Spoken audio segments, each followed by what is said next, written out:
আগামী বাজেটের আগে ন্যাশনাল ইকুইপমেন্ট আইডেন্টিটি রেজিস্টার বা এনইআইআর এই সিস্টেম চালু না করার আহ্বান জানিয়েছেন মোবাইল ব্যবসায়ীরা। এই সিস্টেম চালু হলে কয়েক লক্ষ মোবাইল বন্ধ হয়ে যাবে, এতে ক্ষতিগ্রস্ত হবেন তারা। এছাড়া ব্যবসায়ীদের সাথে বসে এই সমস্যার সমাধানের আহ্বান জানিয়েছেন তারা। কারওয়ান বাজার সার্ক ফোয়ারা মোড়ে কয়েক হাজার ব্যবসায়ীর এমন মানববন্ধনে যোগ দিয়ে এই আহ্বান জানান। এনইআইআর সিস্টেমকে কেন্দ্র করে মোবাইল বাজারে নতুন সিন্ডিকেট গঠনের চেষ্টা চলছে বলেও অভিযোগ করেছেন ক্ষুদ্র এবং মাঝারি পর্যায়ের মোবাইল ফোন বিক্রেতারা।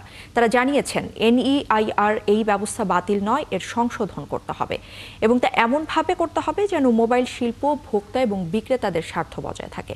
আর ব্যবসায়ীদের সাথে কথা না বলে এই ব্যবস্থা বাস্তবায়নের বিষয়টি ঠিক নয় বলেও মন্তব্য করেন মোবাইল ফোন বিক্রেতারা।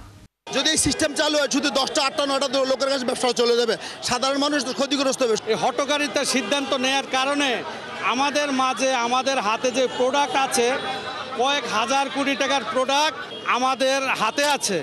তো এই প্রোডাক্টগুলি নিয়ে আমরা কোথায় যাব? সরকারের প্রতিটা মহলের কিসের ভয় আমাদের সাথে কথা বলার? আমরা প্রতিটা মহলকে চিঠি দিয়েছি, আমাদের চিঠির কোনো প্রকার জবাব দেওয়া হয় নাই। বাংলাদেশের মোবাইল সেক্টরটাকে আপনি 9টা কোম্পানির কাছে জিম্মি করতে পারেন না।